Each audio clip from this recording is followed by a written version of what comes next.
आप सभी का इस सेशन में स्वागत है। जैसा कि हम पिछली वीडियो में बताए थे कि अगली वीडियो हमारी ब्लड रिलेशन रक्त संबंध से संबंधित रहेगी।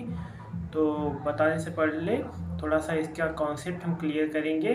पहली वीडियो में हम कॉन्सेप्ट क्लियर करेंगे, दूसरी वीडियो में हम इसके तरीका बताएंगे और एक वीडियो में हम कुछ प्रश्न हल करेंगे। मात्र 15 से 20 मिनट की वीडियो में ये पूरा क्लियर हो जाएगा और सभी एग्जाम में एक या दो प्रश्न इससे संबंधित रहते ही हैं और ये काफ़ी इम्पोर्टेंट भी होता है। और इसमें जो है प्रश्न हमको देखने में थोड़ा जटिल लगते हैं, लेकिन इसका आंसर जो होता है वो एकदम सीधा होता है। तो स्माइल प्लीज, स्माइल करते रहिए, स्माइल करेंगे तभी सीखेंगे। Smile please.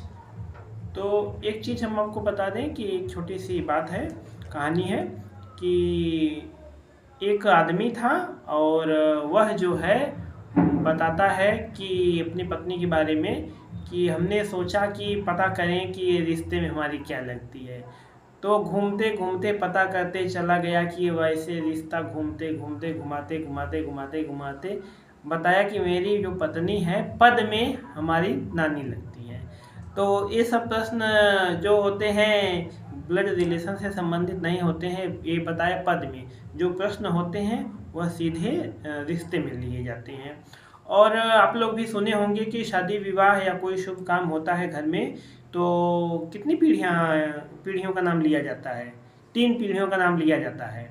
आप लोग अपने घर पे भी पूछ सकते हैं कि 3 पीढ़ियों का याद किया जाता है। चाहे कोई शुभ काम होता है, किसी घर कोई बच्चा पैदा होता है, गाना वाना होता है या शादी विवाह में, तो 3 पीढ़ियों से संबंधित ही प्रश्न 99% उसी से संबंधित प्रश्न होते हैं रक्त संबंध में।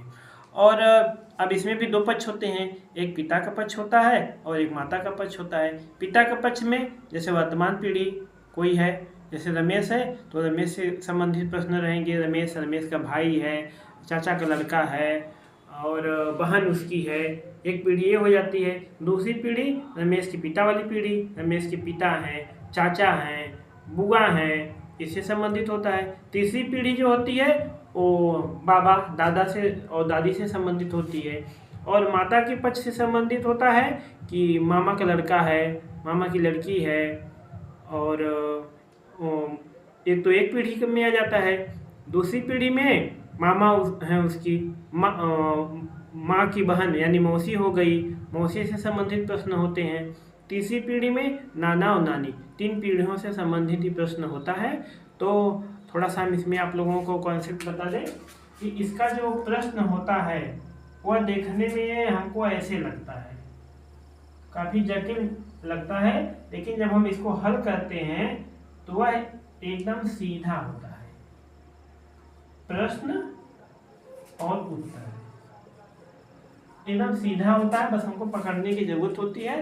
प्रश्न थोड़ा सा जटिल बनाया जाता है और इसमें प्रश्न का जो स्तर होता है यह 3 प्रकार का होता है। पहला तो सीधा प्रश्न होता है जिससे आदमी संबंध निकाल लेता है। एक प्रश्न इसमें होता है कि कहीं पे कोई मिल गया, जैसे बस में मिल गया, स्टेशन पे मिल गया, वह बताता है कि वह जो आदमी दिख रहा है रिश्ते में मेरे माँ का, मामा का, भाई का, बहन का, ऐसे घूम करके दिखा करके होता है। एक प्रश्न वो होता है। एक प्रश्न होता है कि चित्र से संबंधित, चित्र में दिखाया जाता है कि रमेश ने कहा कि जो फोटो में जो चित्र में दिखाई दे रहा है मेरी माँ की बहन के पिता की पत्नी है, मतलब नानी है। तो ऐसे प्रश्न बनाया जाता है चित्र को दिखा करके। तीसरा प्रकार का प्रश्न ऐसे होते हैं कि उसमें कुछ प्रश्न में जो भाग आते हैं उसको छोड़ देते हैं। जैसे कि मेरे बुआ का लड़का जो अमेरिका में रहता है, ये इतना 2 लाख महीना कमाता है, एक गाड़ी से चलता है, उसकी बहन की माँ की बेटी, ऐसे घुमा करके जो प्रश्न होते हैं तो उतना चीज़ का कुछ मतलब नहीं होता है। अमेरिका में रहता है, चाहे हमारे बगल में रहता है, वो लड़ाई करता है, वो तो अलग चीज़ होती है। तो अमेरिका में रहता है, इतना कमाता है, उससे मतलब नहीं होता है, वो गाड़ी से चलता है। ये सब प्रश्न केवल घुमाने के लिए होते हैं। इन सब चीज़ों को हटा करके सीधा जब वहाँ पे बात आती है जो वह रिलेशन बताता है उसी को लेकर के हम हल करते हैं।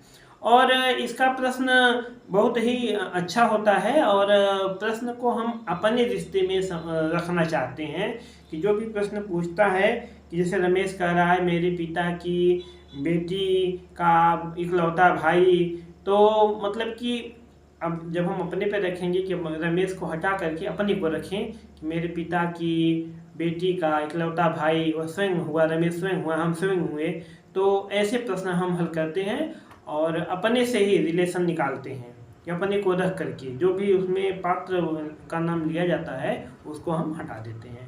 तो मुख्य हमारा ये कॉन्सेप्ट आज बताना था। कल हम आप लोगों को इसमें बताएंगे कि कैसे इसको हल करते हैं।